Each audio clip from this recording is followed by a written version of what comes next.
Welcome, welcome everyone to Satsang. Good to see you.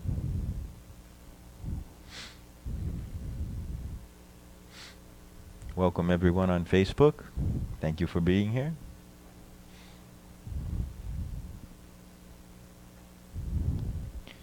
So did you read the meme from this week?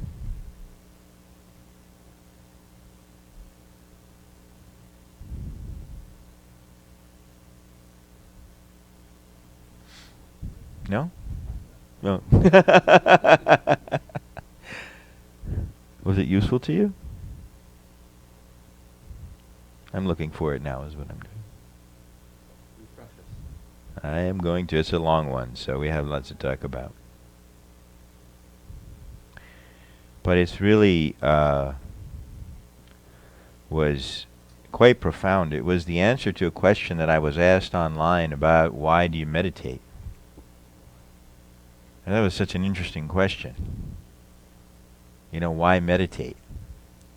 People really don't understand that meditation is probably the most powerful thing that you can do as a human being. And when I say powerful, I don't mean to invite your ego into the conversation and say, oh, I want power, I need power. It's not about that kind of power.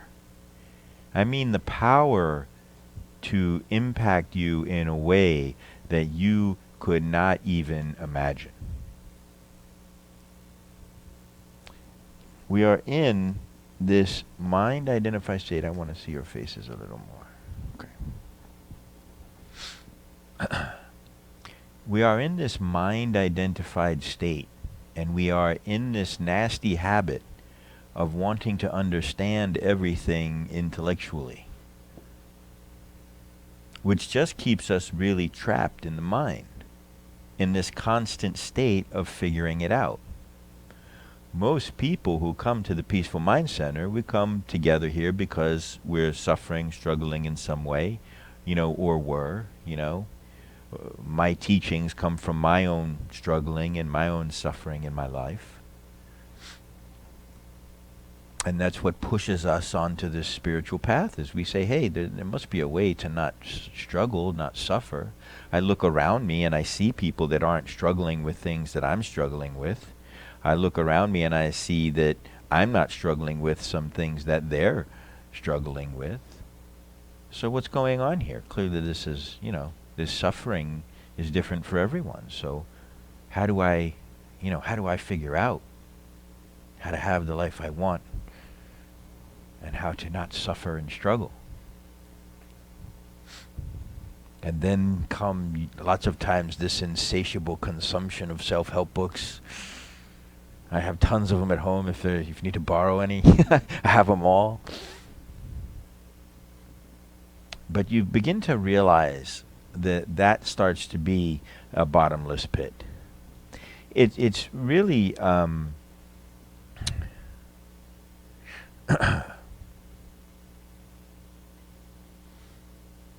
it can be useful, in the beginning on a cognitive level to get your feet on the ground and sort of satisfy your mind a little bit. Stop perhaps some very dysfunctional, some very painful behavior and understand cognitively. But cognitively, you will only be dealing with mind on the level of mind. And so what you'll probably have found throughout your life is that you have been found these moments where you're able to satisfy your mind for a moment, right? And then what happens? It goes away, right?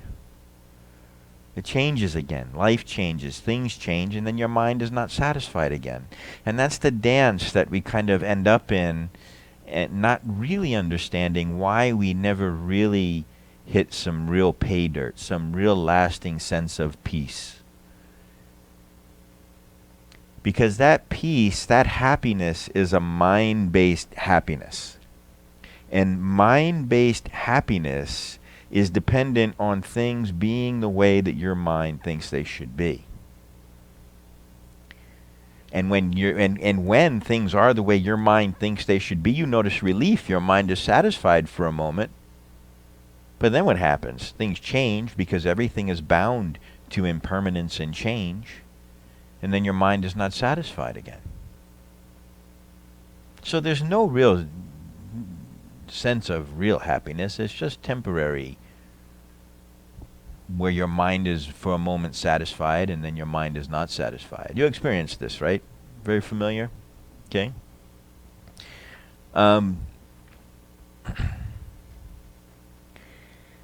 So there is dealing with mind on the level of mind. It's all very cognitive. So it's all the self-help stuff, all the psychiatry, psychology, all of that stuff. And parts of that can be useful. But ultimately, you know, what we're here to do here is transcend the mind. What does it mean to transcend the mind? And please speak into the mics. I don't think they're on, but what does it mean to transcend the mind? To go beyond thought. To go beyond thought. To go beyond thought. Now the hard part for most of us here is that we have been thinking for as long as we can remember. And it's just been thought. And we have become identified with that thought process, believing that thinking to be us. Okay? It's not you. Thoughts are not required for you to be human.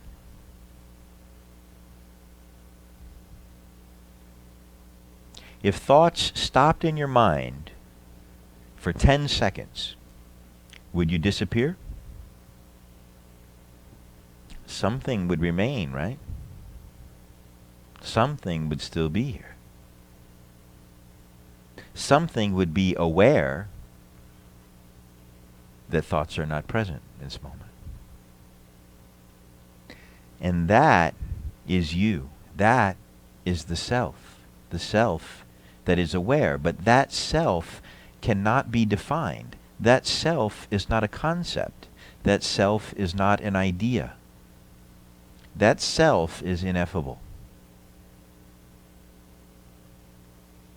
And so the problem is everything we understand about ourself and about the world is a conceptual understanding.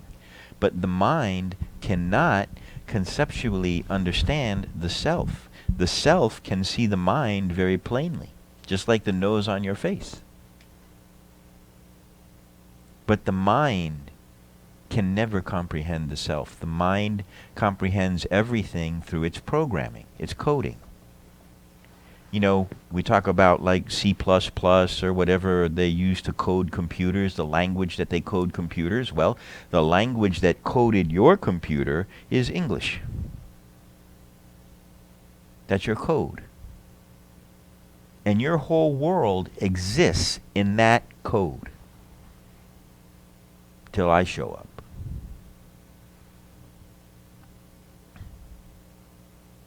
Then I blow that all up. And your ego doesn't like that very much. Your ego is not going to like me. Because even your idea of yourself is not real.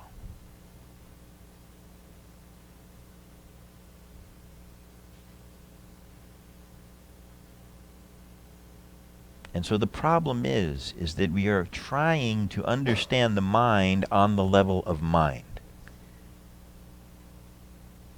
And that will just go on forever and ever and ever.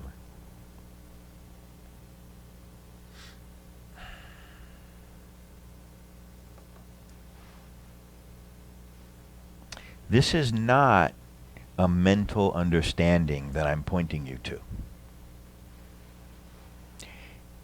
You will require understanding until you get to the point where you realize that you don't require understanding.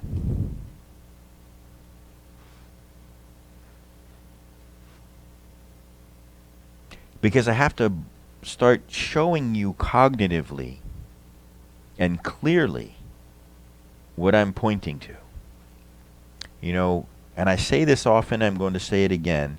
This is something that your mind is really going to resist. My name is Tom Notarianni. There is no Tom Notarianni. When I came to this earth, I did not come here Tom Notarianni.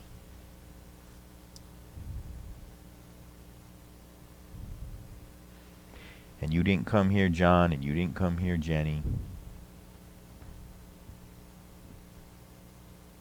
I came here and someone pointed at me and said, "You're Tom Notarianni." And then in case I forgot, they wrote a piece of paper that says, "Here you are, you're Tom Notarianni. Welcome to the world. Here's your social security number, Tom Notarianni. Now you can pay us taxes." Then I became Tom Notarianni. And I had been falsely believing myself to be Tom Notarianni this whole time. Tom Notarianni is a concept, an idea in my mind, because it didn't stop at Tom Notarianni.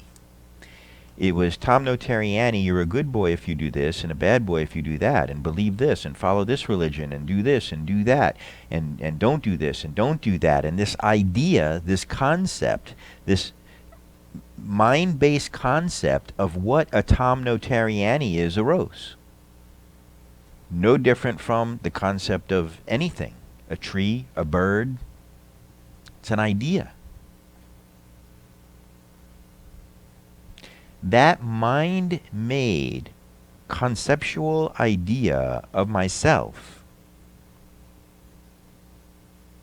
is my ego.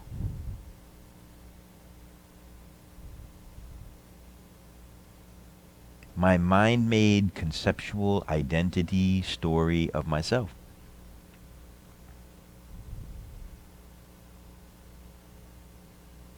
Am I making sense to you?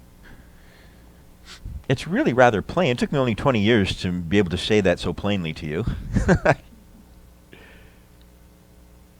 But that is your good fortune, because I am really pointing you to something rather complicated, but I can say it to you in such a plain way that's so easy to see that it's just undeniable. And I'm not trying to mess with you. I'm just, enlightenment is described as seeing things clearly as they are. When we see things clearly as they are, as opposed to the opposite of seeing things clearly as they are, is seeing our mind-based, story-fied version of things. When we see things clearly as they are, the answers are quite simple. And so I'm trying to provide some clarity.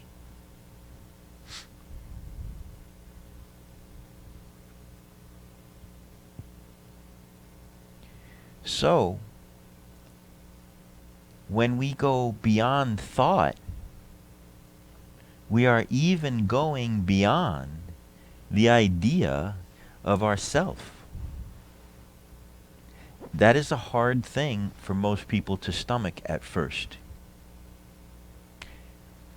Because when I say that I'm here to blow up your world, what I mean is I'm here to show you that your world is just an idea in your head. And it's just imaginary. I'll give you some really straightforward examples. You live on Earth, right? How do you know that? How do you know? Somebody told you, right? Today is Wednesday. How do you know? But how do you know it's Wednesday? Everybody's told you it's Wednesday. You see where I'm going? There's no Earth. There's no Wednesday. There's no time. All of that just lives in your mind.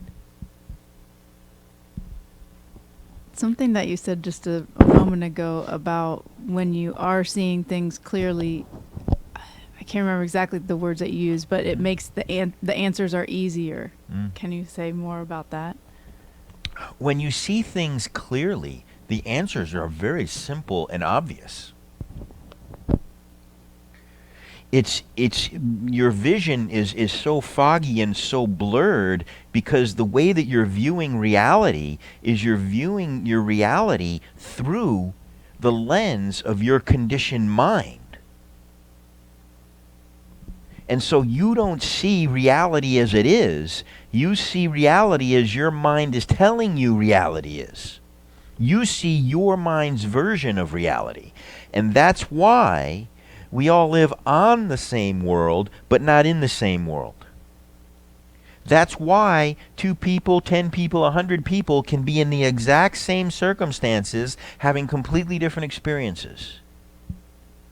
But then it's also your ego trying to get what it wants, right? At the same time, because like you sometimes see what you want to see. That's all part of the story. Yeah. It's your ego's story. And you really do see what you want to see. And I can give you a very benign example of that. Did you ever like, there's a car that you want, right? And you really like this car, and all of a sudden you start seeing that car everywhere? You ever happened to you? Right. Right?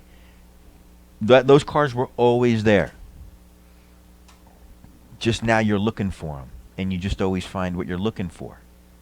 So if your mind creates a story that this world sucks, you know, and man, just people are rotten and this world sucks, that's what you're going to see. You're going to see evidence of that everywhere. If you have a story in your mind that this is the most beautiful world and an amazing, amazing experience, you're going to see that everywhere. This even gets more interesting. If you have a belief that I'm not beautiful, I'm not wonderful, nobody wants me, you're going to see that everywhere. You're going to see evidence of that everywhere. If you have a belief, I'm a wonderful person, and I love connecting with people, and people love connecting with me, you're going to see that everywhere.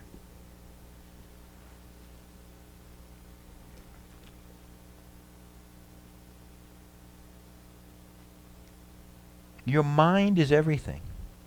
There is a reason I have spent 25 years studying my mind, because I realized early on that that was the problem.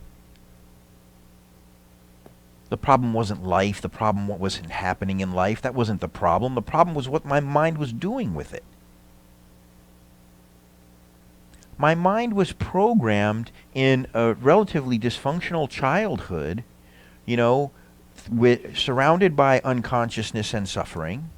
You know, it wasn't an awful childhood, but I was born in your average, lovingly dysfunctional Italian family. And I got the wooden spoon and the strap and the emotional stuff and the silent treatment, and I was born to people that just weren't conscious, and they were just acting out what had been taught to them, that had been handed down from generation to generation to generation to generation, stopped with me.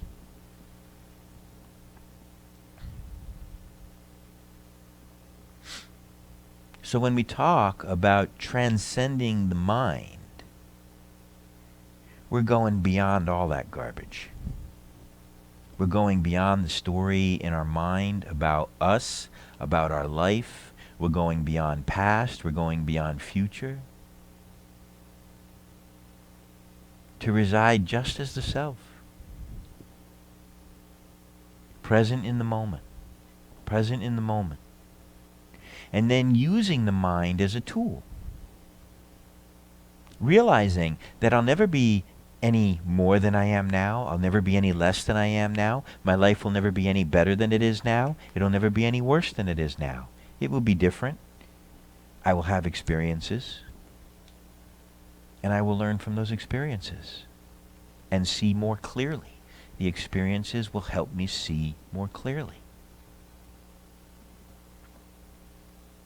And so transcending the mind, going beyond all thought, is really challenging at first because you want to think about not thinking. And you can't think your way into not thinking. Think about that. What are you hearing?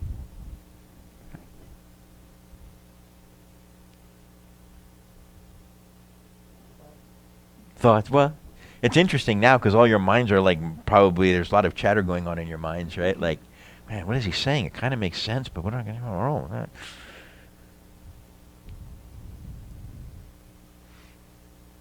Anybody want to share what's going on in their mind right now? Sure. I'm sorry. Would you use the mic, please? As you were talking, By the way, tell me your name. I'm Phyllis. Phyllis, It's nice my to meet first time you. here. Welcome. Same here. I'm Tom. As you were talking, I was envisioning the movie The Matrix. Mm-hmm.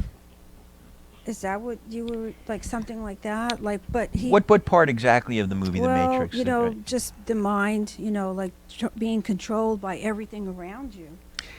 You know, it was interesting. There was a part in The Matrix where he was, you know, the one guy who was like, you know, diming out everybody, and he's sitting there eating a steak. Do you remember this scene? Mm-hmm. And he's saying, you know, I know that I'm not here in this Matrix, and I know that this steak isn't real, but man, I'm really enjoying it. And he just takes a big bite out of it. Right. One of the things in The Matrix that I really thought was interesting was when he would be walking down the street in The Matrix and just kind of bumping into people, and you could tell he was the only one that was really present, and everybody else was sort of like herds of sheep. You know what I mean? Or what? Automatons. Yeah. Unaware. Oh, yeah, automatons, yes. Unaware. And it was, you know, it's very interesting how really reminiscent that is of the world that we live in. You know, and this is not a shot at people. What I'm saying, let me be very clear about what I'm saying, is that we like to think of evolution as something that happened and now we're evolved. No. Evolution is still happening. And, you know, humanity is suffering and humanity is self-destructive. It's not as destructive nearly as it was even 70 years ago. Okay? Things are much better than they were. They really are. And we're moving in a generally very positive direction. Okay? And if you don't watch the media, it will be very helpful to you because they are just very negative. I'll leave it at that. And what we're doing here in places like the Peaceful Mind Center is we are on the cutting edge of the evolution of humanity, who through humanity's suffering is being forced out of unconsciousness. Because the unconsciousness and the egoic identification with mind is what's really causing the suffering. And so we are being very motivated to go beyond it. Things are very difficult. You know, relationships are difficult. We're getting very heady, very much in our heads. And now with like social media, every thought that everybody has on the planet, everybody knows about. It's really incredible. So we're getting a really loud, clear look at the collective consciousness and where it's at. And people are saying, you know, something is not right here. Something doesn't resonate with what's going on deeply inside me. And so what do I do? You know, right now it's a handful of us. You know what I mean? Right now it's a handful of people. But more and more, you know, we're on Facebook Live. There's a couple of people watching. There's, you know, this information is starting to get out and it's starting to resonate with people. And that's a very positive thing. And it is their suffering. Listen, the suffering serves a great purpose. Suffering is very motivating. And it will motivate, you know, people to come to things like this because on some level we begin to realize that we are the authors of our own suffering. Your suffering does not exist outside of you. You know, it's your mind creating it for you. And you have to realize how your mind is doing that and stop it. And life is really fun when you stop doing that. You have a comment? Or? Yeah, Greg. Greg. Hi. So I just wanted to share this because I saw a video by a gentleman named Sadhguru a while back. Ties very much into what we're talking about tonight. And so I'm paraphrasing, but it was basically like, what is a tree? And he said, if you asked everybody in this room, what is a tree, I'd get a different definition for every one of you. However, to me, this is him talking now, a tree is part of me. It's Mhm. the other half of my lungs. I Mhm. breathe out the carbon dioxide, that Mhm. tree breathes it in, it breathes out oxygen, I breathe that back in. And so he was giving that description, and then he said, so would I really need to tell you not to cut trees down and become an environmentalist? You wouldn't do that any more than you chop your own lung out. Mm. And it was just a whole different way of looking at it. Why would he say that? Why would he say that?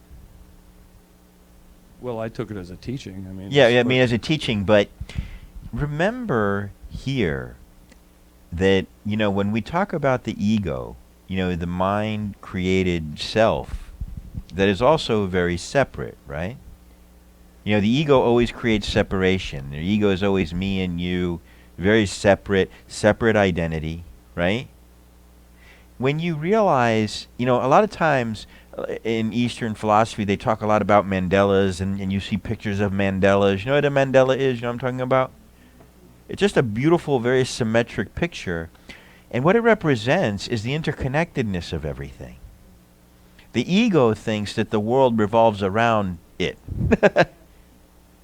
But if we're seeing things clearly, we're realizing that we are just a part of a beautiful, interwoven, interdependent tapestry. And that's what that mandala represents. And so when you begin to realize, wait a minute, I am not separate from any of this. I give the trees oxygen, or carbon dioxide, and the trees give me back oxygen, and so forth. There's a real interdependency. And so if you want the world to be more conscious, then become conscious yourself. Why? Because you are part of the world. And as you become more conscious, the world becomes more conscious. There is nothing more profound you can do for the world than become conscious. And you will very naturally spend the rest of your time helping others become conscious. Can I mention an experience I had yesterday? Absolutely. My roommate, I was cleaning the yard, and she says, after you're done cleaning, I'm going to get rid of these spiders, these spider webs. And I thought, wow, I don't want to get rid of them. I think they're beautiful. Mm. And then I realized that's the difference between me and her. I'm awakened. I feel the connection. I don't want to destroy, but it was something that I realized the difference of awakening. Yeah. Mm-hmm. Just be careful of those words like I am awakened and things like that. Like they will really, like your ego can sneak in the back door and hijack your spirituality, and you'll be running around going, oh, look at how spiritual I am. I really try to tone the spirituality down. I mean, I dress this way and set this up to form a context. When you walk in this room, you have a general idea of what it's about. But spirituality and awaken and things like that, the ego is really creeping in those things. And so you have to be very, very mindful of that. It's interesting. Along those lines, I saw a roach the other day, a big roach. Palmetto bug, right? And it was interesting. I walked up to it, and I saw it get scared. And I saw it contract and kind of look at me. And I had so much compassion for it, and I felt like, my God, this being is afraid. And usually when something like that, I will catch them and let them go outside. I don't like to kill things, anything, but it was interesting how I saw it get scared, and I was like, well, what's the difference between him and me? What would I want somebody to do in this situation if I was the scared one? And how do I treat the world? Do I treat the world the way that I want to be treated? Am I loving, kind, compassionate, and patient? Not in a mental way. You will find that loving kindness, compassion, and patience is just your natural state. And what gets in the way of that is the mind. Someone will say, "Oh, roaches, they're nasty. Kill that thing." Blah blah blah. I mean, sometimes we have to do things because it can be unhealthy, unsanitary. You know what I mean? But we don't always have. Lots of times we don't have to. You know, and you find that it so resonates with something inside you so deeply that when you're being, I mean, and listen, when you're in here, don't believe a word that I say. This is not about belief. All I'm doing is I am holding up, you know, some truths that I see, and I want you to hold it up to what you're experiencing and see if it helps make clear what you're experiencing.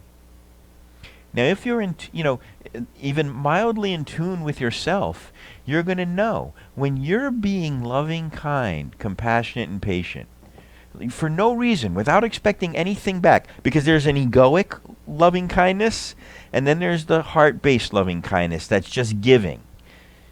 The difference is the heart-based loving kindness gives and realizes, you know, that the experience of giving is in and of itself its own reward. The egoic giving always wants something back. It's always giving to get. Okay? So, when you are loving, kind, giving, just out of your own nature, your own nature is shining through. Say there's like an elderly woman in the parking lot at Publix, and she's trying to get this, you know, big thing of water, and she can't do it. And you walk up and say, "Hey, let me help you. Can I do this for you? Can I do?" And you just help. How does that make you feel? How do you feel inside? Yeah, really good, right? Connected with something very deep inside you, like feels like home. Now, on the other hand, if you're being hateful and angry with someone, how does that feel? How do you feel when you're yelling at somebody? How do you feel when you're yelling at somebody? Say it. Give me some words. Give me some language. Stressed, unappealing. It's a terrible, nauseating feeling.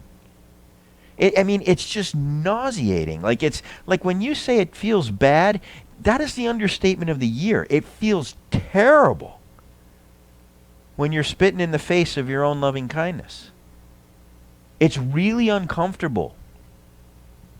So you don't need me.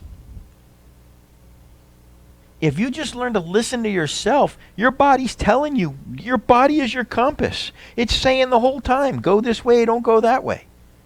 And it's telling you by the way that you feel, by what you experience. When you can see that clearly,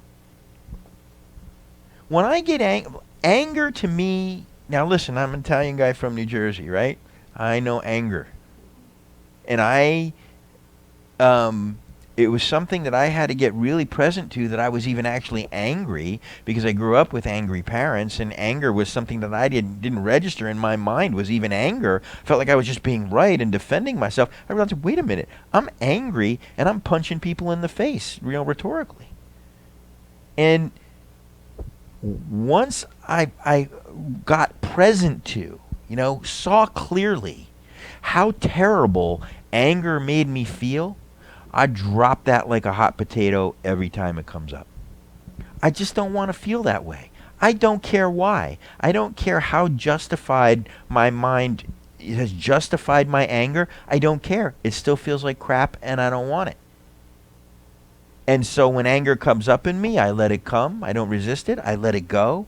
But I'm just like hot potato. I just let it go. Jordan? So you just become very passive to it? Because I feel like at some point, like, anger comes from patience, right? So it's not like you're pissed off like right away potentially, but I feel like everybody's got a level. So you're saying that you just kind of let it dissipate and completely... Anger really comes from fear. Anger is a code word of fear. I don't know why you say anger comes from patience. Is that what you said? Well, I'm thinking there's like times, like let's say with my brothers, right? Mm-hmm. Or like past experiences will be like, if I don't tell them to do this in a stern way, it's going to just be like, I'm going to say it nice 3 times. I'm going to lose my patience. I'm going to yell at them, and then they're going to get it done. Yeah. So it's just like, okay, I'll just yell from the beginning. Well, yeah. Not that I feel good about it, but it's like, okay, it got done, and then I apologize. let me speak to that. I mentor quite a few people, right? And there are times that I have to use focused, conscious, forceful energy to break through their resistance. But it has nothing to do with anger. So it's tonality, not anger. You don't even have to label it. I mean, other than, like forceful, focused, conscious energy to push through someone's resistance. I'm not trying to hurt them. I'm not trying to make them wrong. And the energy behind what I'm saying and doing is loving kindness, compassion, and patience.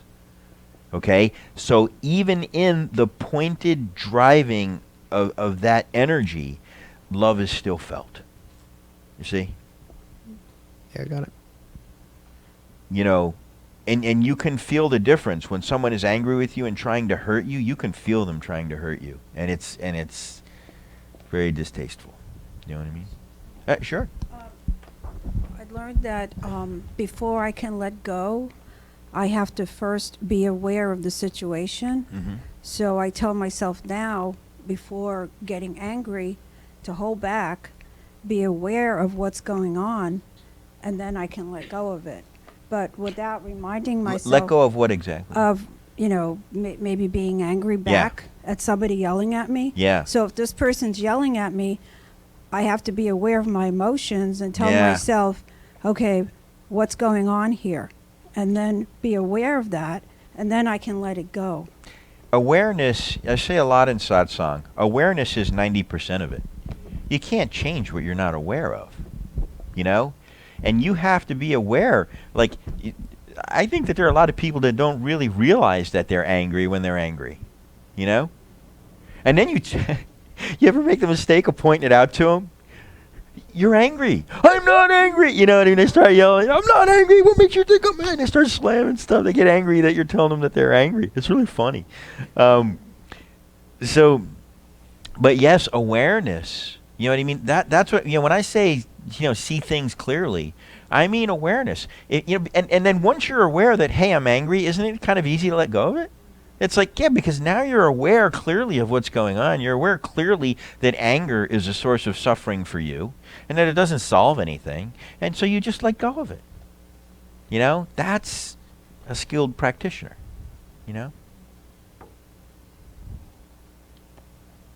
So transcending, going beyond the mind, you go beyond all of that. And you realize, that can't be you. So let me go to the meme here.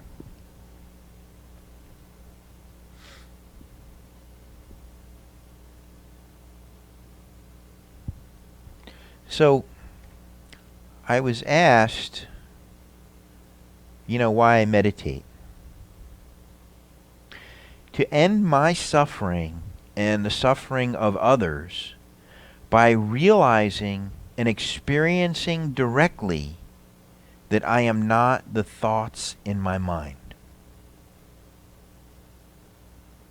All right, now this is going to go on for a while, okay? So I'm going to pause and we can talk about each little bit because there's a lot in here, okay? So let's just start with this. Why do I meditate? To end my suffering and the suffering of others by realizing and experiencing directly that I am not the thoughts in my mind. So by realizing, not understanding. Do you know the difference between understanding and realization? If I tell you how to ride a bike and how to balance on a bike, and I say you have to pedal fast enough and you have to steer the way you're falling, and if you slow down you'll fall over, you will understand in your mind balance. But when you get on the bike and you pedal and you go whoa and you balance on a bike, now you've realized balance, and I never have to teach you again. That's the difference. So, to end my suffering and the suffering of others by realizing and experiencing directly that I am not the thoughts in my mind. So I'm not just saying this. This is not just words. This is not just rhetoric. I have directly experienced that I am the awareness that is aware of the thoughts arising in the mind. That when I bring my attention to thoughts, they are there and they can affect me. When I take my attention away, the thoughts are powerless and they disappear. When the thoughts disappear, I do not disappear.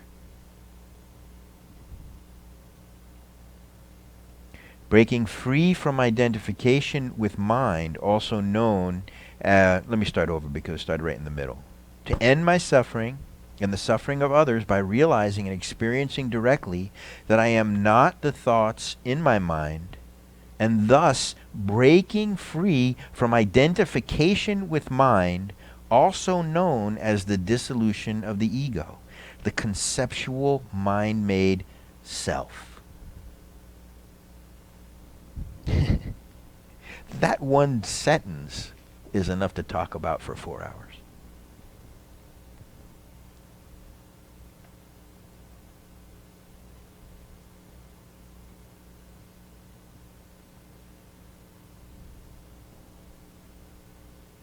Let me say it again.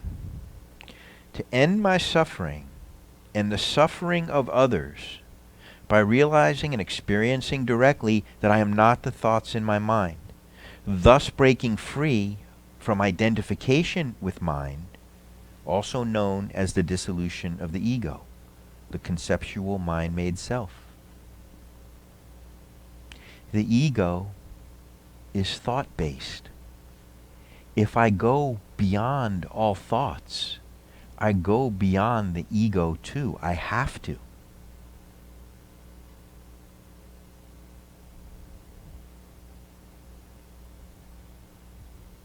The moment that I transcend the mind, the moment that I go beyond all thoughts, I go beyond the conceptual world, the world as I know it conceptually, and I go beyond myself that I know conceptually.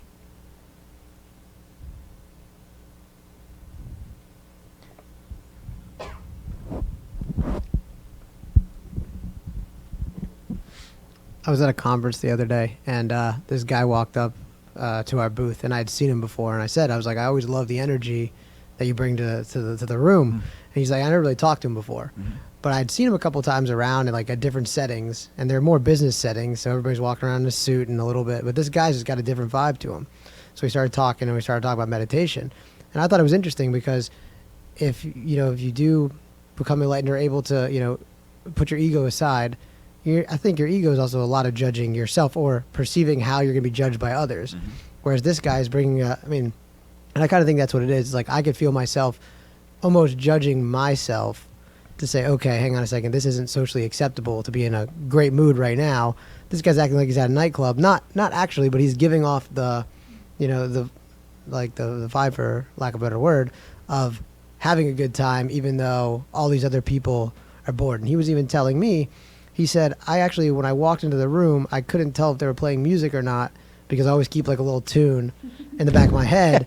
And I had to ask the person next to me, hey, are they actually playing music in here? That's what he told me. He's like, that's what I do. And I meditate every day. And I go with intention to how I'm going to feel and forget everybody else around me. And it was just an interesting conversation to have with him because when I'd probably met him the first time, I see him here and there at events, but I always realized there was always something just to the guy. I'm like, this guy's you just want to be in his presence. Like, he was just the guy that, out of a room of full business people who are taking themselves seriously and everything is, stress to them, this guy's just like, he's having a great time like he's at the beach.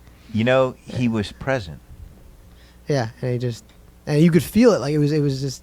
One conscious person walk into a room changes the consciousness of the entire room. Yeah, and it was interesting because it was before I ever, came to the peaceful mindset or anything like that. It was just once we got in the conversation of meditation, I was talking about this, and I'm smiling because I'm laughing in my head. I'm thinking the song was probably that Bobby McFerrin song, "Don't Worry, Be Happy." Just walking around in life having that whistling in the back of your head all the time. Yeah. But you can see, that he is starting, like to go beyond the garbage in his mind. Yeah, and I think it's almost like, for me, it's almost like I obviously want to be like that, but then I'm thinking about what's stopping me, and then it's almost like judgments from myself or judgments from others, which kind of plays on the ego of I want to be judged a certain way by other people. Mm-hmm. But Which- stay with me here. I want to Yeah. bring you back. Okay. Okay? I want to bring you back to going beyond the ego. I want to bring you back to this meme. I want to stay here. Give me a second.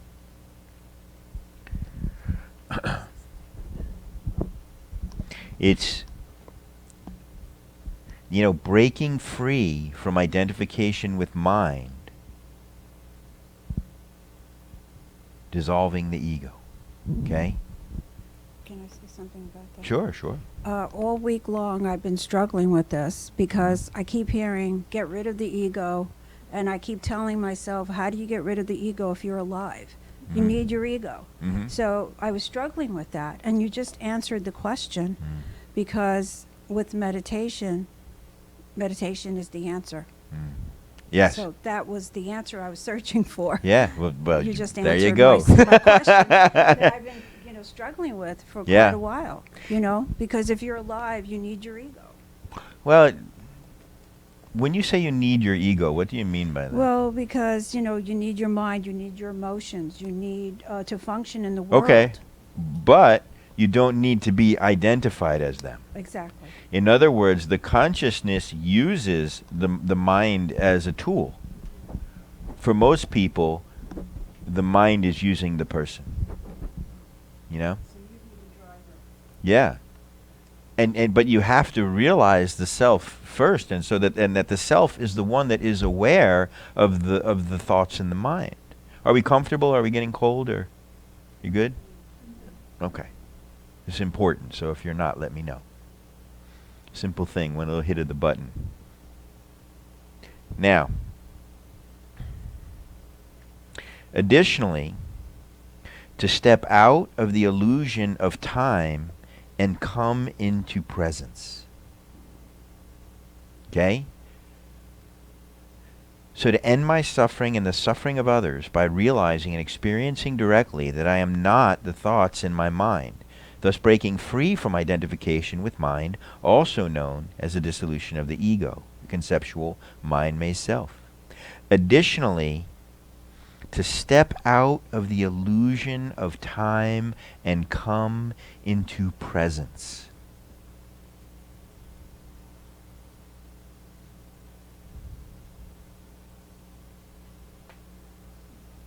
Yeah.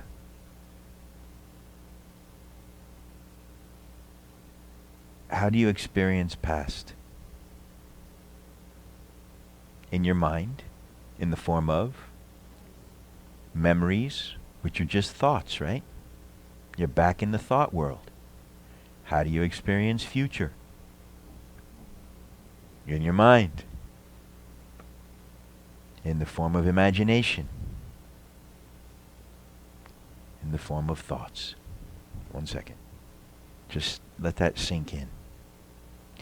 Because we talked before about when you see things clearly as they are, the answers are quite obvious. You've been living your life like there's a past and a future. And that's a huge reason why you're suffering.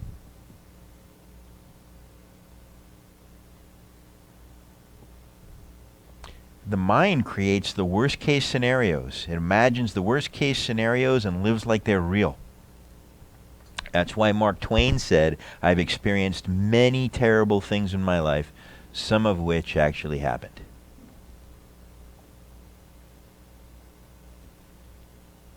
And you are acting and behaving as if there is a past and a future.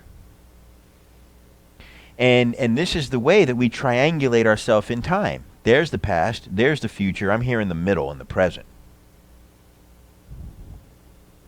Is that true?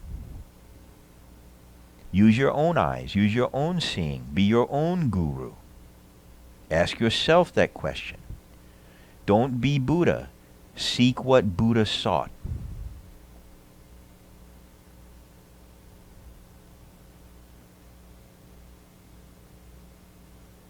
The only place you have ever been is now. Anything else has been a thought. A thought that distracted you from now.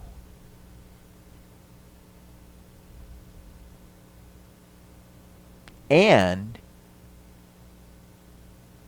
those thoughts, you suffered.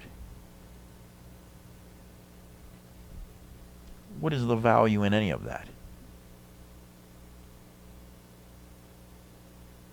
You have a question about that, Jordan? Yeah. So when you mentioned before, like the car situation where you always, you're thinking of that car, then you always see that car. Mm-hmm. So that's similar to like the law of attraction almost, because you're going to see what you want to see. And it's similar because now you're going to be present to it. Mm-hmm. So if you think about it, that's what it's just your mindset, I guess. Mm-hmm. So in the beginning, are you supposed to, because I think you definitely hit on a good point there where most of the time you do see the dark future, right? You see like what if I lose my job, or what if this doesn't do, this goes, wrong way, and I need to, do this, that, and the other. So then you're preparing for this dark future. But what if you are, you have the mindset that is going to be positive in the future? However, that's still planning for the future. You're seeing it as as in this is going to be great, but it's still not living in the moment because you are still planning for the future. So is it? Yep. Yeah. So. Well, if you're worrying, it's because you think something bad is going to happen. If you're hopeful for the future, then you're looking forward to it, but you're not enjoying it now. It's kind of like sitting there like, well, if I, as a kid, like if I eat the broccoli, then I'll get the pudding. So, I'm not living during the broccoli, but, it's All right, just, let me just, yeah. I'm going to choke you in the shallow waters before you get too deep.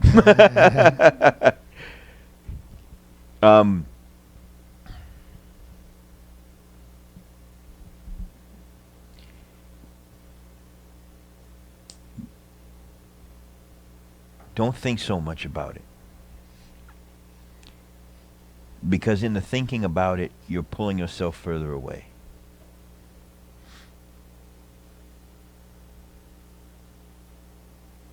Just realize that you are in this moment. And now this moment.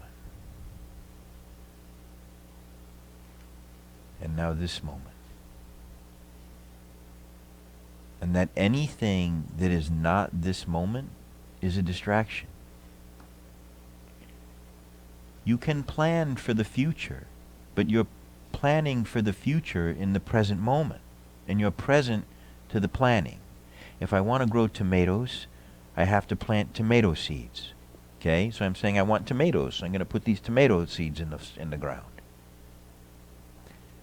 But what I'm asking you to question in your own mind, to realize, to experience directly, that what you have been believing has been time is not real at all, and you're not seeing it clearly at all.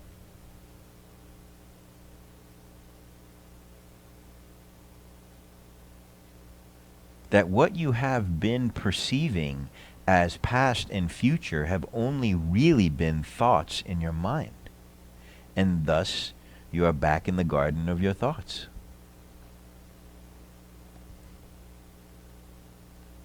In fact, most people are so rarely in the present moment and always in the past or the future.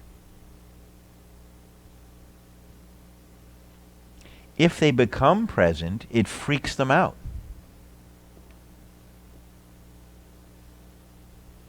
Because they feel like they have to be worrying about something, or concerned about something, or planning for something, or doing something to get ready for something else, or worried about something that happened. Or it's incredible what we do to ourselves just blindly.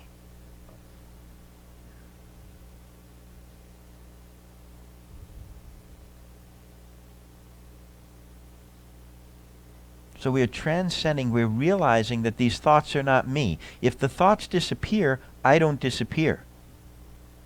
The one that is aware of the thoughts is aware that the thoughts are gone. That's all. The thoughts are dependent on me, but I am not dependent on the thoughts. The thoughts don't exist without me, but I exist without the thoughts. When I go beyond the thoughts, I go beyond my entire storyfied version of my world and my storyfied version of myself. Then I step out of time and come in only to the present moment. What's the problem in this moment? No problem.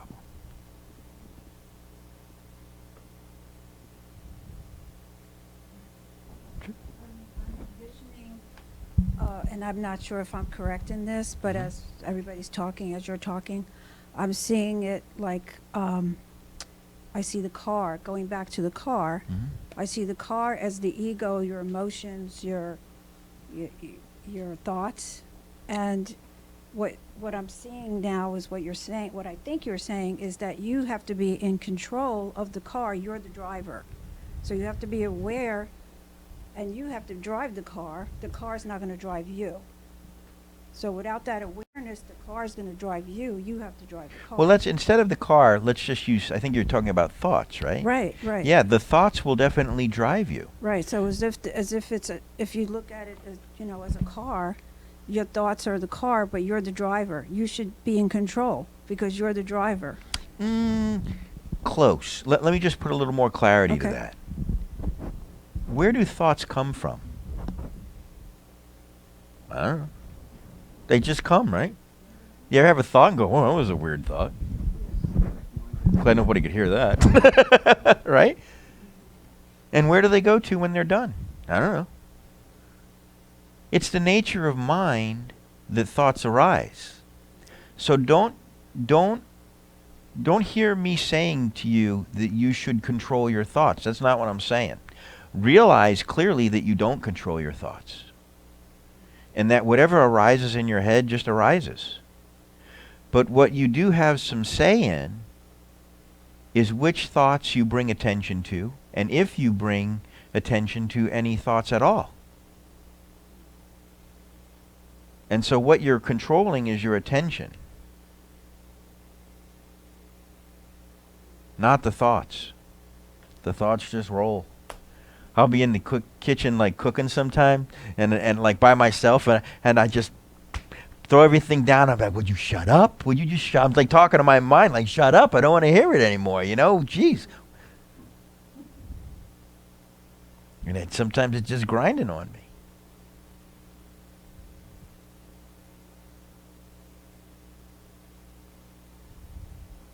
Let's see what else we got in this.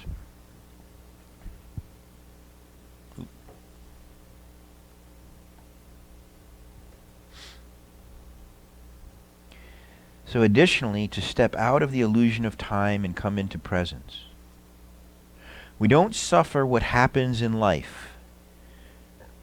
We suffer our thoughts about what happens. True for you? What happens, don't give a damn about what you think about it.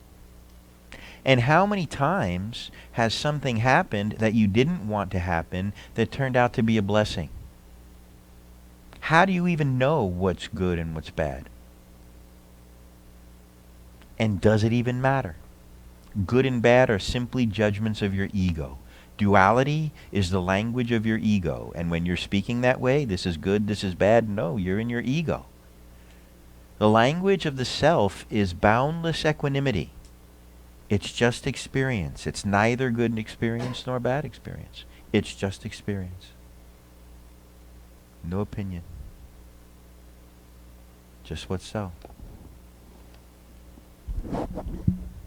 Tom, I just want to chime in and say, I mentioned this to you earlier.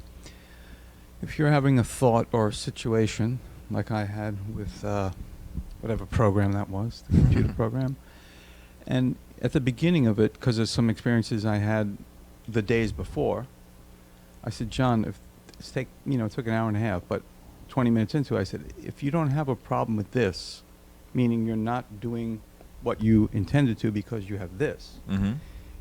If you don't have a problem with this, then you don't have a problem. Right. And I thought about this concept originally about 2 weeks ago, and the thought came into my head: if your foot gets chopped off, and you don't have a problem with that, you don't have a problem. Yeah.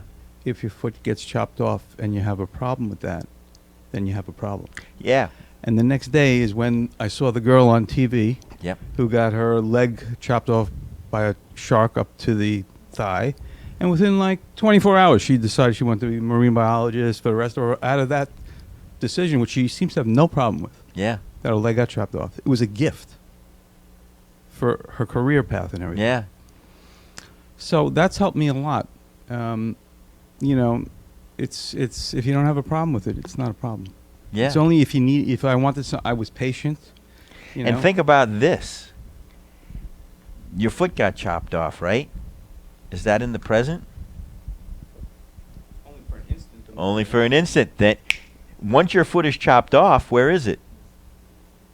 It's in the past. That's like my story at the movie theater Yeah. with the new silk shirt, Yep. and the butter comes out of the popcorn, and Yep. out, down the thing, and I look at it. Already happened Yep. in the past. It's When in we the watched past. the movie. Yep. I mean, that was Yeah. that was one of my finest moments. Yeah. It was good. It was good. I love that story. Let me say hi to a few people. Chloe, hi. Stacy, hope you're doing well. Rob, good to see you. If you have any questions, chime in. We're having a good one tonight. Let's continue. I mean, this is kind of long, so if we don't get through it all, that's okay. But we don't suffer what happens in life. We suffer our thoughts about what happens. When we are identified as the thoughts in our mind, we can't get away from the thoughts because they are us, and thus we cannot get away from the mind-made suffering. When we realize that we are the one observing, aware of the thoughts, and the thoughts are the observed, then we are free to look away from them and thus not suffer. When we are identified as the thoughts in our mind, we can't get away from them because the thoughts are us. You know what I mean? You're getting, like, it's you, so you can't get away from it. When you realize the truth that you are the one that is aware of the thought, now there is an observer and a thought. And now the observer can just look away. What happens when you take your attention away from a thought? What happens to the thought? It disappears. It disappears. You take your attention away from a thought, and the thought disappears. The thought is powerless without your attention and without your belief. But with your attention and with your belief,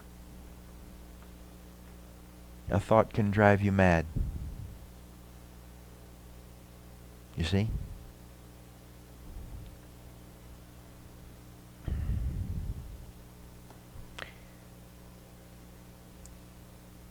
When we realize that we are the one observing, aware of the thoughts, and that the thoughts are the observed, then we are free to look away from them and thus not suffer them. Next, past and future don't exist. The only way to experience past and future is to think, have thoughts about the past and the future. That pulls us right back up into the thinking mind and thus into suffering. In meditation, I am primarily training my mind, training my most powerful tool, my attention. Where my attention goes, so goes my experiencing of reality. A thought with your attention can drive you mad. A thought without your attention is absolutely powerless. In meditation practice, I sit holding my attention in the present moment, and when it wanders away, I simply bring it back. Eventually, it begins to stay, and when it does, I experience directly the peace and joy of the self, the natural state unobstructed by the mind.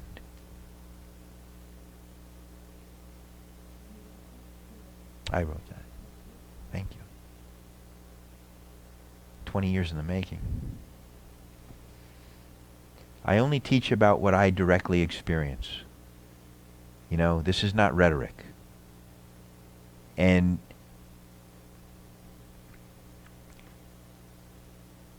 when your mind is out of the way, you know, it's like the sun behind the clouds. The sun is always the sun.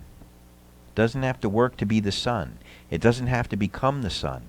When the sun is obscured by the clouds, you can't see it, but it's still there.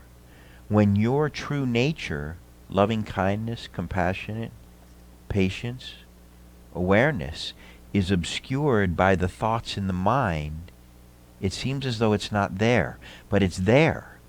This is not a becoming. The spiritual practice is not a becoming. It is a letting go of everything that is not you to be left with that which cannot be let go of.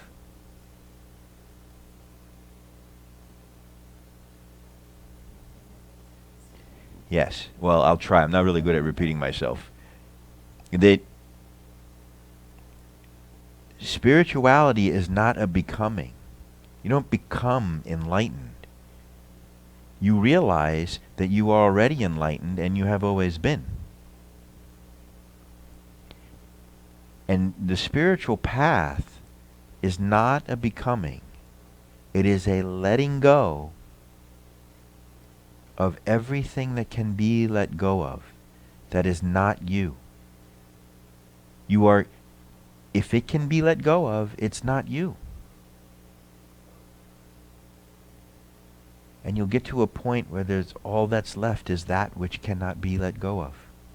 The pure awareness that has never been affected by time, that has never been in a bad mood, that has never been in a good mood, that is just natural state of peace and joy. Joyfulness. Has joyfulness with sadness, has joyfulness with happiness, has joyfulness with neutrality. All is just tasting the experiencing of reality.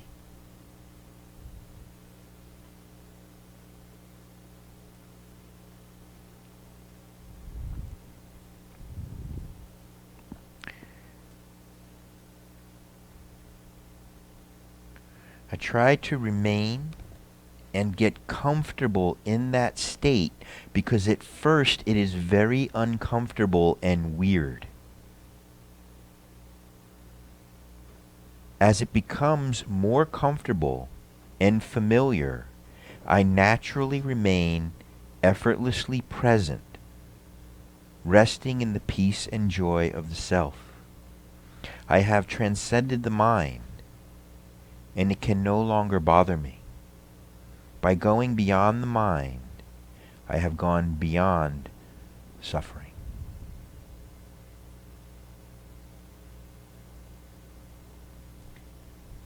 We have experienced this state, most of us, probably everyone in here, at one time or another, where you came into pure presence.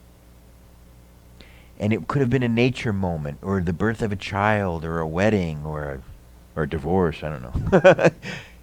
Where whatever was happening in that moment was so important or so beautiful that all other moments fell away. No other moment was so important than this moment was so important. And in that moment, you experienced the peace and joy of the self, unobstructed by the mind. And then the moment was over and the mind came back knocking and that was over. We're very much used to being in the negative, upset, neurotic, stirred up, egoically identified with mind state. We're very practiced in that. We're very good at it. We're great sufferers. We're Olympic quality sufferers. And we're really good at it.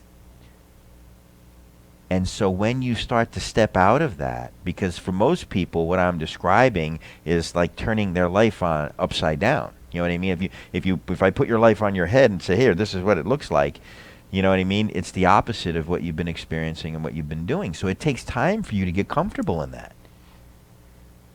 Which is why we try to come into these very pristine circumstances where it's easier for us to get into those states so that we can experience directly those states for ourselves, okay?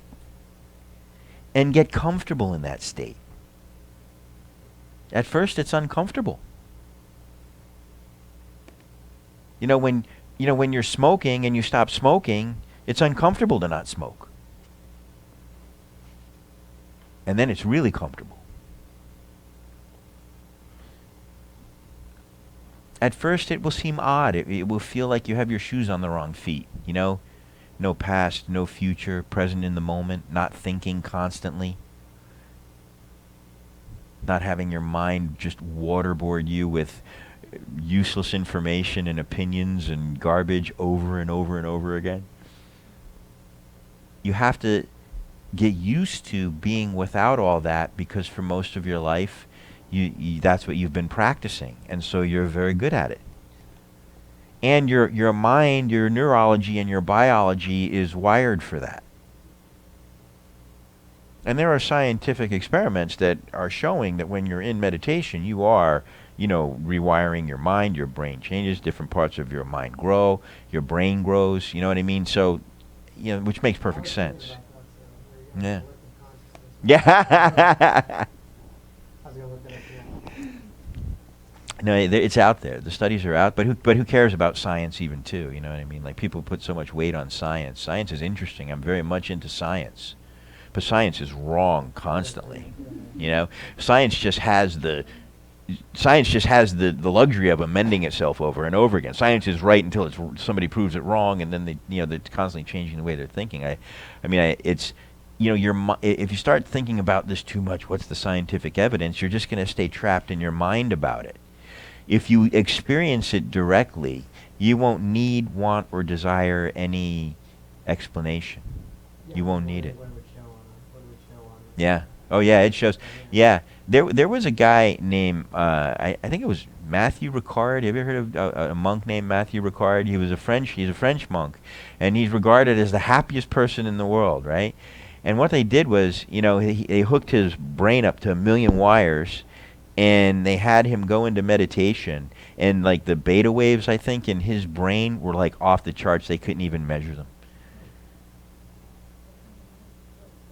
Buddhist monk. I don't know what part of Buddhism, but it's fascinating. Yeah, and but here's the thing: is like, you know, me, you know, a student, Dave. I don't know if he's watching. You know, once dubbed me the practical Buddha. You know, and I am here. Like, don't make this more complicated than it is. The Zen cards that are out there are the key. Eat right, exercise, hydrate, meditate, keep your house clean, pay your bills on time, the laundry done, the dishes done, and stay in that practice. And you will slowly come out of identification with mind. You know, what your mind is going to want to do is figure it out. And why is this work? And why is it? Forget about all that. It's going to keep you trapped in your mind. Sit on the damn cushion and meditate. There are so many people that come here, that love coming here, that don't friggin' meditate on their own. It drives me crazy because you're missing it. You come here, this is a nice energy. There's nice people here. The energy of the Duncan Center is beautiful. And you walk away feeling great. And then you forget your damn practice. It drives me crazy. You like the Headspace app? I'm not that familiar with it. But again, you don't need an app. Go sit under a tree. I'm not kidding. Yeah. I mean, really, like your mind is going to want to weigh and all this other stuff. But the truth is that if you can sit still under a tree and just breathe and be and not think, you're doing something that 99.9% of people can't do. Practice that. Practice that. Practice that.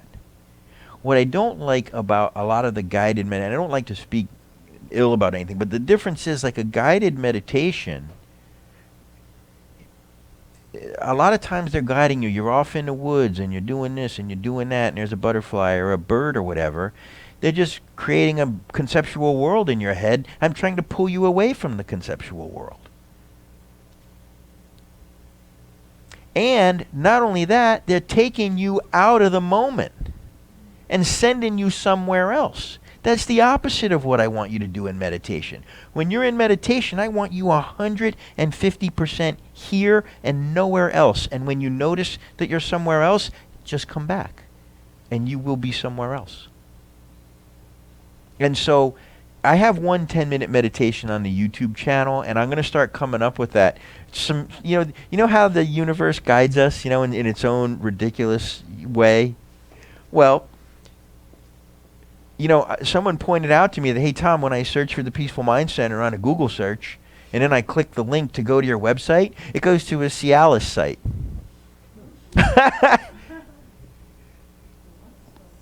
A Cialis site. Oh, yes. So I'm trying to arouse people spiritually. And, the interesting thing that came from that was that I met a really good guy that I knew about. We spoke once, and we're just starting a new website from scratch. We're going to be linking that all into social media. Then we're going to be linking that into Google. Then we're going to be building an app. And we're going to be building the tools, that will be just very consistent with the teachings of the Peaceful Mind Center. I encourage you to speak with other teachers. I encourage you to experience other teachers through YouTube. Mooji, Sadhguru, Eckhart Tolle, Pema Chodron. Because, when you hear it, one of them might say it just a little differently than I say it. And then you kind of add it all together and pow, it hits you like, oh my God, I get what he's trying to say. You know what I mean? Yeah, truth is truth. We're all pointing to the same thing, but truth can't be described in words. So we all are describing it very differently. And so, it's your mind is going to want to overcomplicate it.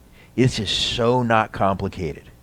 And I really want to just strip it down for you and be like, listen, take those Zen cards. Those Zen cards are 25 years of my life on one side of one business card. And those are the things that create the causes and conditions for your mind to be peaceful.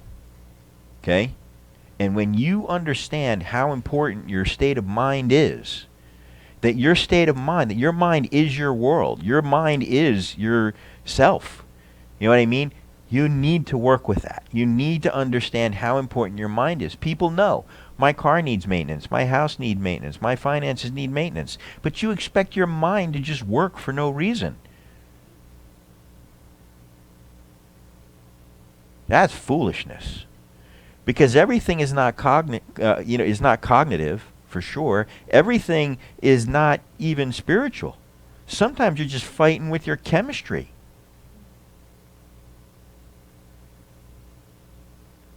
And you're a whack job because, you've been eating cheeseburgers and sodas and not sleeping, and you're wondering, and you're going to go try and sit and meditate? Good luck.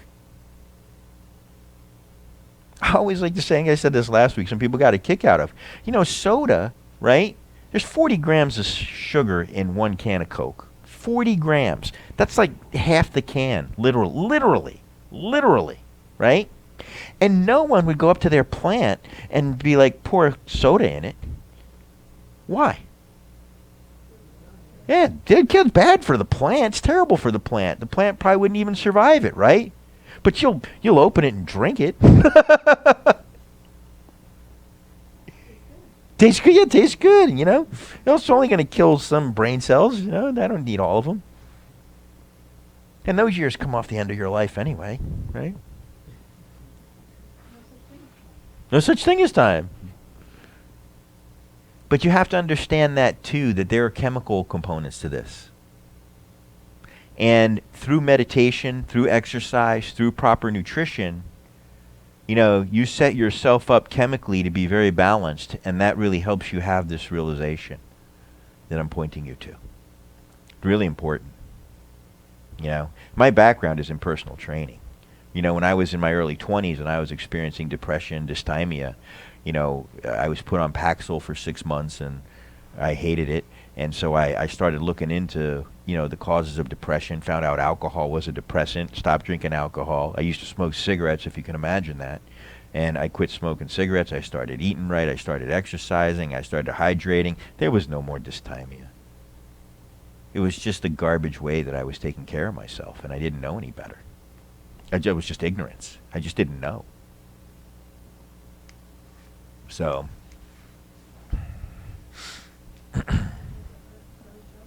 Of what?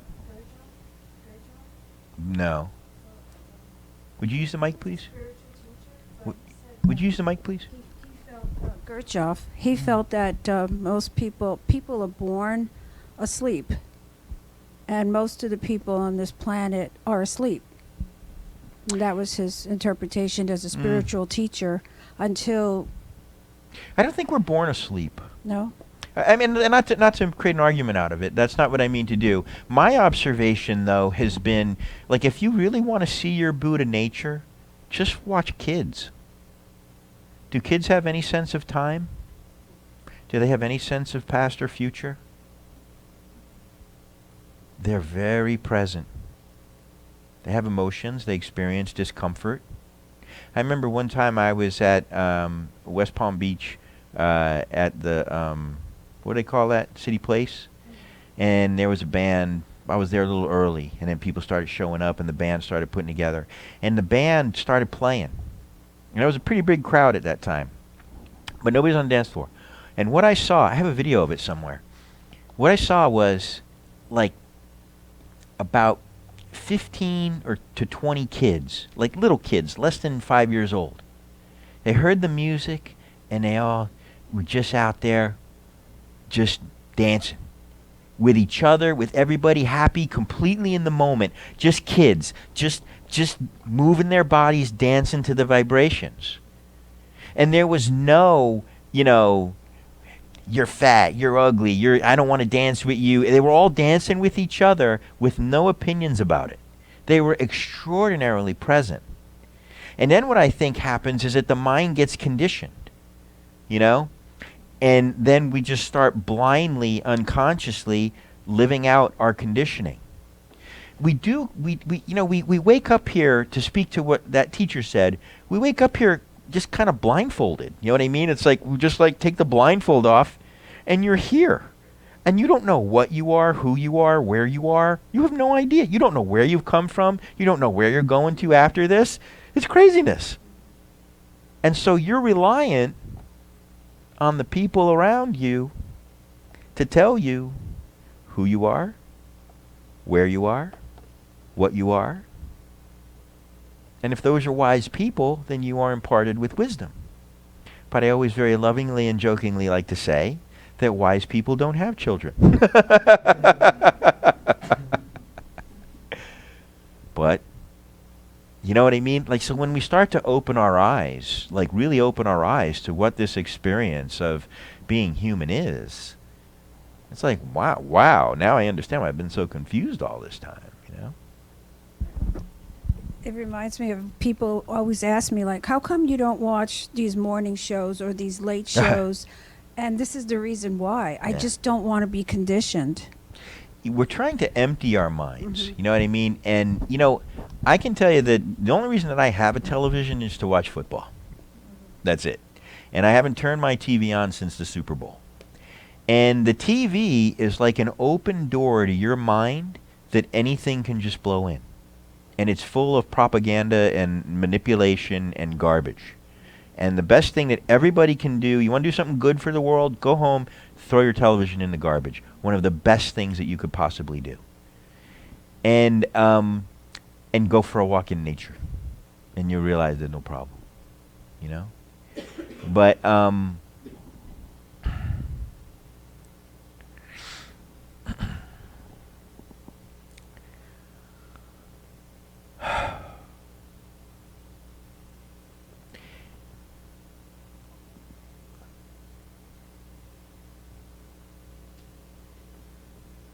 there's what I'm pointing you toward is realization. Realizing what we're talking about right now, not just talking about it. Okay? You come to satsang for understanding. You come to satsang to ask me questions about your practice so that you can be clear about what you're at home practicing. Because the more clear you are about what you're practicing, the more fruitful your practice is going to be. In the beginning, when I was meditating, I wasn't really meditating. I was sitting there, I was relaxing, I was thinking. It was good for me from a relaxation point of view, but I really wasn't actively training my mind. I really wasn't actively training my attention. I had not yet realized that there was an awareness and an attention and the observed. And so you have to come and ask me questions about I was meditating and I couldn't figure out how to do this, and this was happening or that was happening. Use me. Don't fumble through this. I studied a lot of very complicated things for a very long time to be able to explain this to you in a simple way as possible that you can understand. It's not complicated. But it's not easy either for a human being who has all of this momentum of being unconscious, living in past and future, and living in the mind-identified state. And so, you have to practice. I cannot stress that enough. That practice is where the realization happens. And speaking of practice, we have to get to our meditation. Does anybody have any last comments or anything?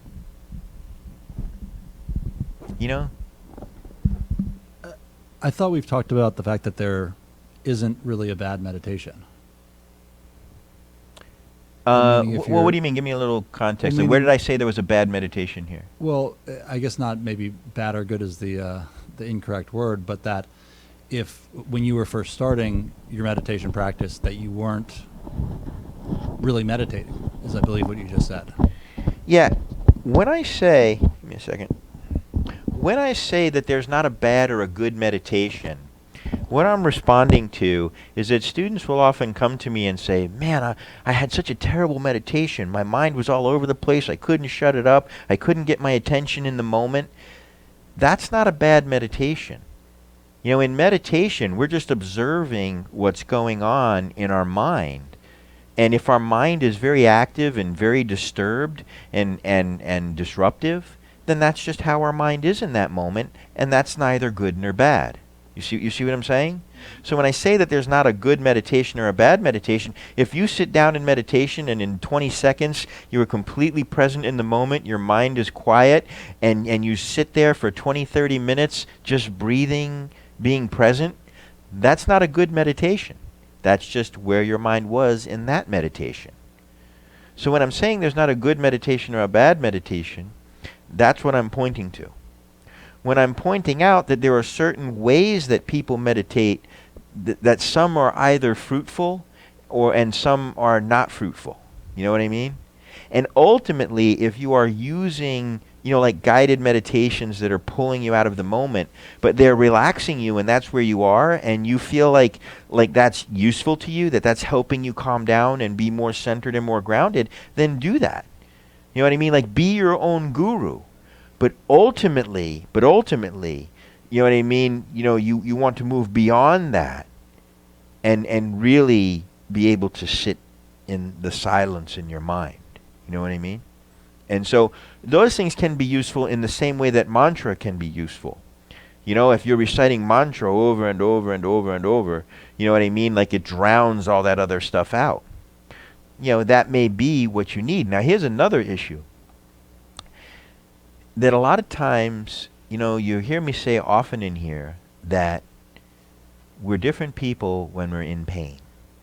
Oftentimes, students, particularly newer students, people new to meditation, when they try to meditate, what happens is their pain starts to come up. Why? Because you're starting to be very present. And when you're present to everything. It's Pandora's box. Okay? And so if there is pain there that your very hyperactive mind has been staying hyperactive to push down, the moment that mind stops being hyperactive, that pain wants to express itself. And so sometimes people can get very uncomfortable in meditation. So you have to kind of learn how to let the lid off that kind of slowly and gently become present to your pain and process your pain.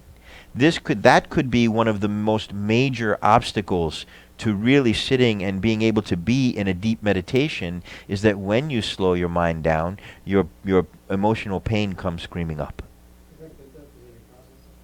Yes, but the difficulty for people is that some people's pain is really deep and really palpable.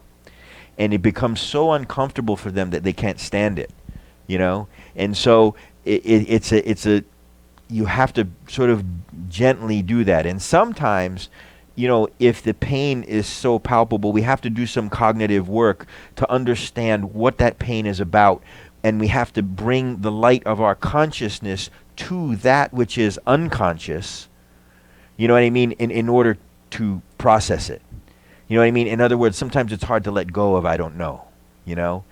And so, you know, you bring that, you know, we want to make conscious that which is unconscious in that moment, you see? There's lots that I can say on that, but we really are out of time. I mean, I'm willing to stay if you are, but I know some people work and have to get up early. But if there are any other comments or questions, I'm open to them, because it's a very interesting conversation. Mm-hmm. Microphone, please. Well, I come from the Catholic background. Yeah, me too. Rosary beads. Yep. So I find it comfortable to have prayer bead because it brings Mhm. my mind back. Once it starts wandering, if I can feel it, Mhm. and I can go to the next bead. Yeah, yeah. I know that my mind, put my mind back. Yeah, that helps. somehow it gives Mhm. you something to hold your attention in the moment, you know? And those little kind of things, you know, you want to develop, you know, for yourself. And if you have questions about those kind of things, ask me. You know what I mean? Because this is, you know, this can be a lot of bumpy road. You know what I mean? This is typically not a smooth path for people. And a lot of our behavior addictions are all rooted in pain, and there can be all kinds of addictions: shopping addictions, spending addictions, TV addictions. I mean, you know, anything that's compulsive is driven by pain, and we run away from our pain. In this, we stop and we face the pain, you know? So, but the pain dissolves, you know, when you bring your consciousness to it. You know, there's a silver lining to it. You know, it's not just, hey, let me go diving into my pain and swim in pain. That's not what it is. It's, you have to realize that where the pain comes from is that your mind is creating these psychological formations that are a combination of thoughts and feelings, and it's creating that pain for you. You're creating that pain for yourself, and you have to decide, I don't want to create any more pain for myself. So how am I doing that, and how do I stop? That could take a week or two, though. All right. Does anybody want to stand up and stretch or anything like that real quick? I want to bring the lights down.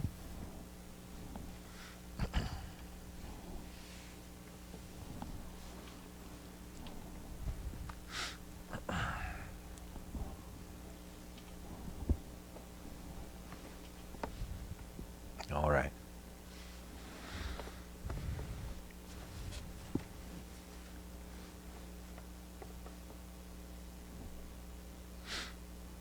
So just sit comfortably. Make sure your back is straight and you are sitting up as erect as possible, so the energy flows through your body a little more cleanly, and that you are in a very highly alert position. You want to be very alert through this.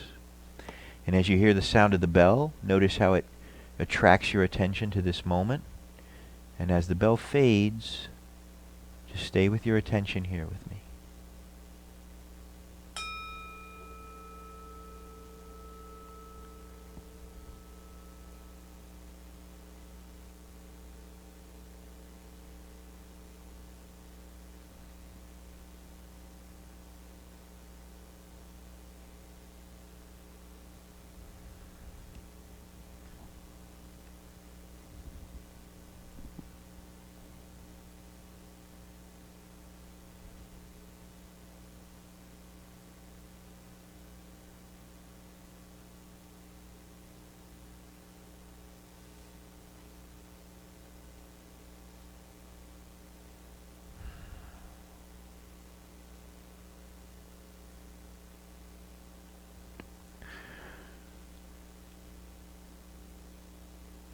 take a few moments to relax yourself in your own way.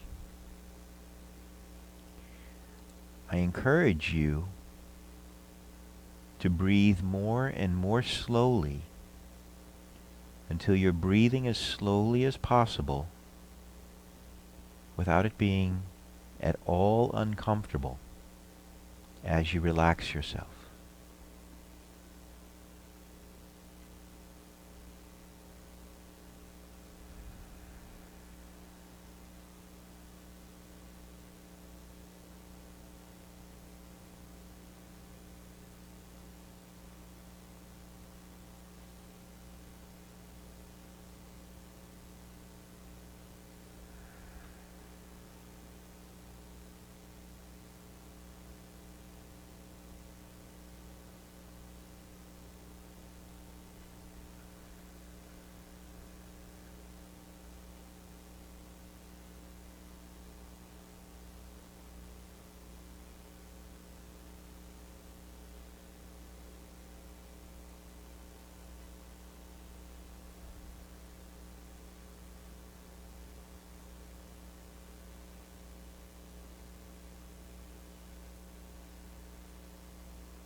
Bring all of your attention to this moment.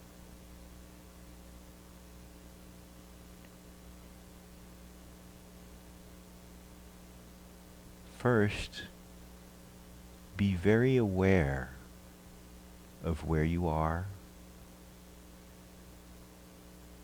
the room you're in,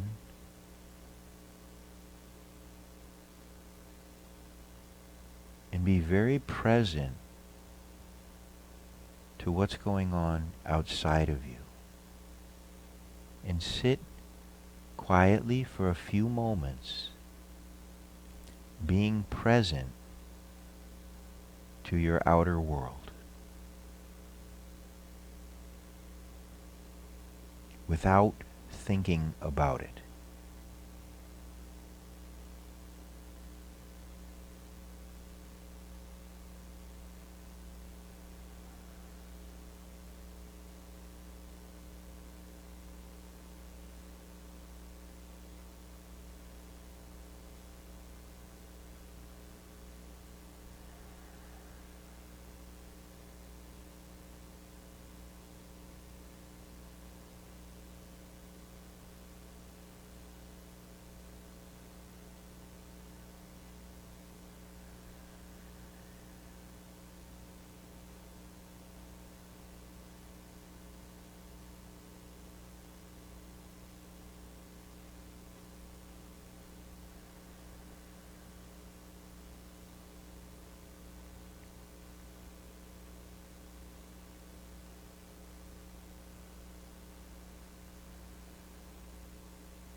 the same way that you have been observing your outer world, notice that in the same way you can observe your inner world. Start with your body, particularly your chest area.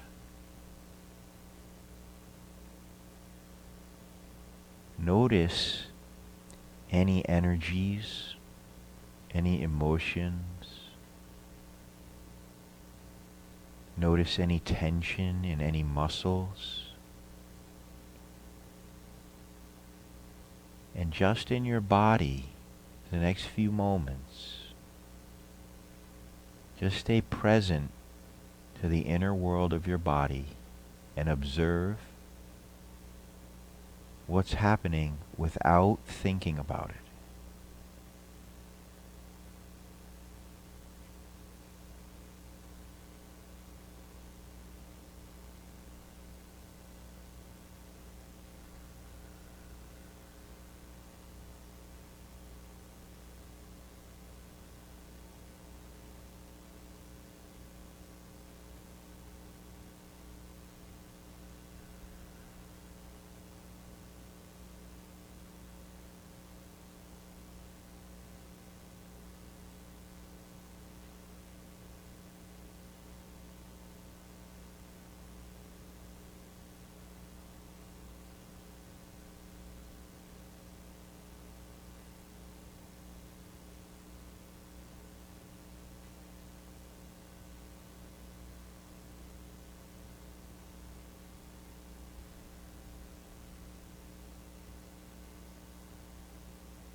Begin to realize that just like what you were observing outside of you was not you, what you're observing inside of you is not you either. You are the one that is aware of the manifestations inside the body. You are the one watching them come and go. They come and go, but you don't come and go.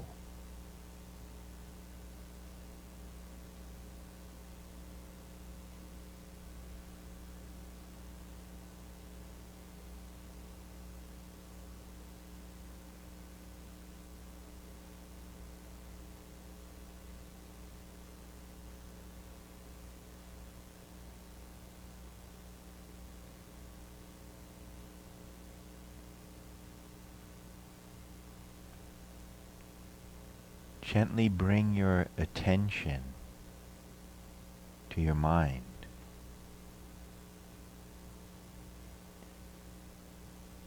And in the same way that you had been observing what's outside you, the sensations inside your body, observe your mind.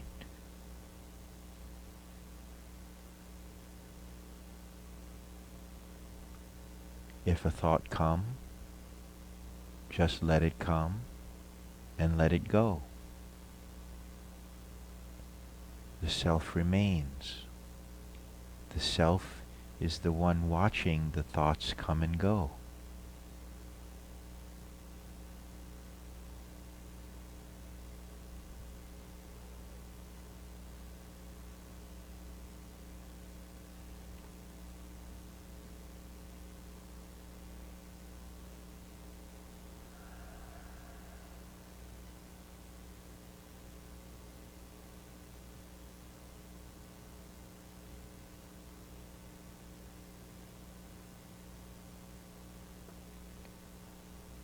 Notice that thoughts are not the only thing in the mind.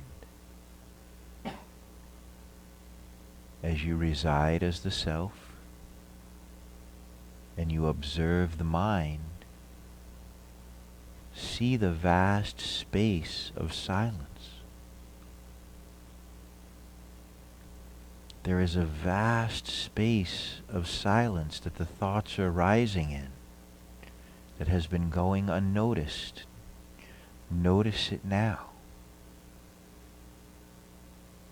And become very interested in the silence and very uninterested in the thoughts.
love you all very much.